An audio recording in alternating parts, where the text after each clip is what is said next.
नमस्कार दोस्तों, कैसे हैं आप? उम्मीद है आप स्वस्थ होंगे, मस्त होंगे, व्यस्त होंगे और मैं विजय सिंह एक बार फिर से आपके साथ हूँ और मुझे भी अच्छा लग रहा है कि मैं आपके साथ कुछ स्टोरी शेयर कर रहा हूँ। आज की स्टोरी है अमेरिका की एक लड़की की जिसका नाम था हेलेन सॉश। हेलेन सॉस एक छोटे से डिपार्टमेंटल स्टोर में काम करती थी। वो departmental store basically petrol pumps पे हुआ करते थे। उस पेट्रोल पंप पे जब कोई आता था तो उनके लिए कोल्ड ड्रिंक, चिप्स वगैरह या ऐसे कुछ फ्राइड बर्गर वगैरह रखे होते थे। हेलेन सॉस वहाँ पे जॉब करती थी। उस पढ़ाई भी कर रही थी और अपना जॉब भी करती थी। अपनी माँ के लिए भी थोड़ी सी उसको फंड इकट्ठा करना था क्योंकि उसकी माँ का इलाज के लिए ज़रूरत था।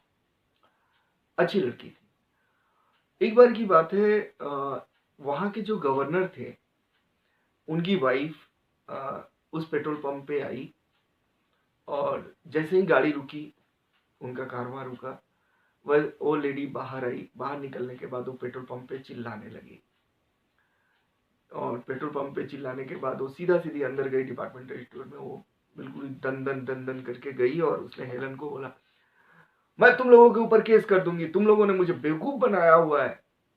बोले, मैम प्लीज आप बैठे। नहीं, तुम लोगों ने, जो मैंने तुम लोगों से टायर खरीदा, जो मैंने पिछली बार तुम लोग से जितने भी आइटम्स खरीदे, सारे के सारे घटिया निकले हैं और मैं तुम लोगों के ऊपर केस करूंगी।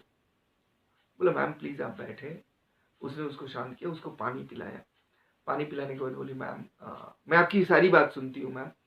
नहीं नहीं, मुझे नहीं पता, मेरे जो है टायर के सारे पैसे वापस चाहिए और मुझे और कुछ नहीं चाहिए। मुझे इससे मतलब नहीं है कि तुम लोग क्या करते हो, मुझे मेरे पैसे वापस करो, मैं गवर्नर की वाइफ हूँ, तुम्हें बता दूं। उसने बोला कि ओके मैम, कोई बात नहीं मैम, मैं पैसे वापस कर देती हूँ। मैम हमने कितना चार्ज किया, आप बताएं कितना चार्ज होता है आपका, प्लीज चिल्लाए नहीं और भी कस्टमर। उसे बोला, मेरे $105 होते हैं।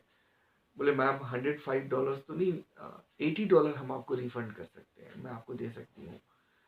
तो उसने बोला, ठीक है $80 ही दो, बट ठीक है वो ले ली। फिर बोली, मैम अगर आप कुछ खाना पीना चाहें तो प्लीज खा पी ले। तो उसने बोला कि ठीक है, मुझे एक काम करो, मुझे कोल्ड ड्रिंक पिलाओ। उसने बर्गर लिया, घर के लिए कुछ सामान लिया और उसने फिर धीरे धीरे उसका गुस्सा ठंडा हुआ। ठंडा होने के बाद उसने और भी ढेर सारी खरीदारी करी और उसने उसके हेलन सॉस को थैंक यू बोला और वो चली गई।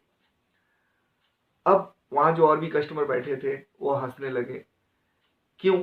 क्योंकि उस जगह पे, उस डिपार्टमेंटल स्टोर में टायर नहीं बिकता था। सब लोग हंसने लगे। ये बात धीरे धीरे करके मीडिया में गई।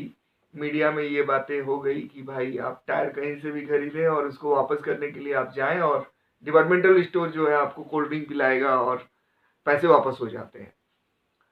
जो कंपनी का मालिक था उसकी बड़ी फजीहत हुई। उसने बोला, यार ये तो बहुत अ, बुरी बात है। उसने बगैर सोचे समझे वो उसको फायर कर दिया। उसने हालांकि एक्सप्लेन करने की कोशिश की, sir I can explain, but उन लोगों ने नहीं सुना।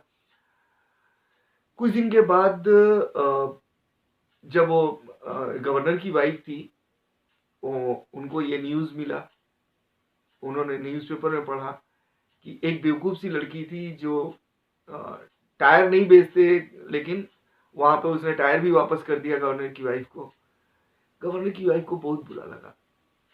शिट, ये नहीं होना चाहिए था। उसने तुरंत प्रेस कॉन्फ्रेंस बुलाया।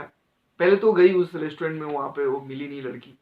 उसने वहीं पे प्रेस कॉन्फ्रेंस बुलाया और उसने बोला, इससे अच्छा कस्टमर सर्विस का क्या एग्जाम्पल हो सकता है।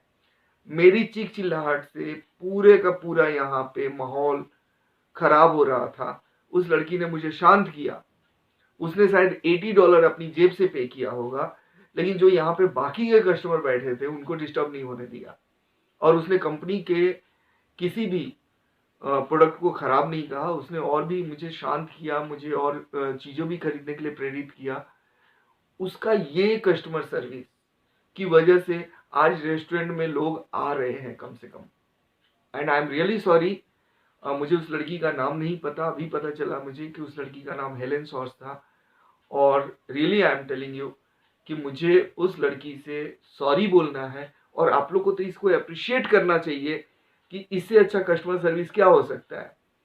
मैं गारंटी के साथ कह सकती हूँ, अगर आप ऐसा सर्विस देते हैं, आपके पास एक भी कस्टमर वापस नहीं जाएगा। जब उसका ये अप्रेजल आया, हर जगह पर उसकी प्रशंसा होने लगी। हेलन सॉस को लोग ढूंढने लगे। ढूंढते ढूंढते कुछ प्रेस वाले गए, उन लोगों ने उससे पूछा, बेटा आपने इतनी बड़ी बेवकूफ़ी क्यों की। उसने भी यही बात कही कि अगर मैं वहां पे उनको मना करती, तो जिस तरीके से गुस्से में थी, मुझे उनको सबसे पहले मानवता दिखाना था, उनको पानी पिलाना था। उनको पानी पिलाया, और उनके गुस्से की वजह से हो सकता है कि हमारे कस्टमर के ऊपर ये इंप्रेशन जाता कि हम लोग धोखेबाज हैं, क्योंकि वो धोखेबाज वर्ड बार बार यूज कर रही थी और मुझे उसको इरेडिकेट करना था। $80 में अगर मेरा $800 का अगर कस्टमर बचता है, तो इससे बड़ी बात क्या होगी। एंड उस लड़की को वापस उस कंपनी ने बुलाया, और पूरे अमेरिका में 3 महीने के अंदर उस कंपनी के 600 आउटलेट्स खुल गए, और धीरे धीरे करके उस कंपनी के पूरे वर्ल्ड में कम से कम 3 लाख आउटलेट्स खुले। आप जानना चाहते हैं उस कंपनी का नाम? उस कंपनी का नाम है मैकडोनल्ड्स। मैकडोनल्ड्स सिर्फ और सिर्फ 4 साल में पूरी दुनिया में छा गया। और आज भी उनका मोटो होता है कि आज जहां पे जिस कंट्री में जाते हैं, उस कंट्री के ट्रेडिशन को फॉलो करते हैं, और कस्टमर सर्विस के लिए उन्होंने जो स्टैंडर्ड उन्होंने सेट किया, वो आज एक स्टडी का विषय होता है हर रिटेल कंपनी के लिए। हेलन सोर्स आज इस दुनिया में नहीं है, बट उन्होंने मैकडोनल्ड्स के वाइस प्रेसिडेंट तक में उन्होंने काम किया, एंड और एक एग्जाम्पल सेट कर दिया कस्टमर सर्विस में। आई होप ये स्टोरी आपको पसंद आई होगी। अगर पसंद आई है, प्लीज़ सब्सक्राइब करें, लाइक करें, और इसको आप दूसरे लोगों को भी बताएं। Thank you.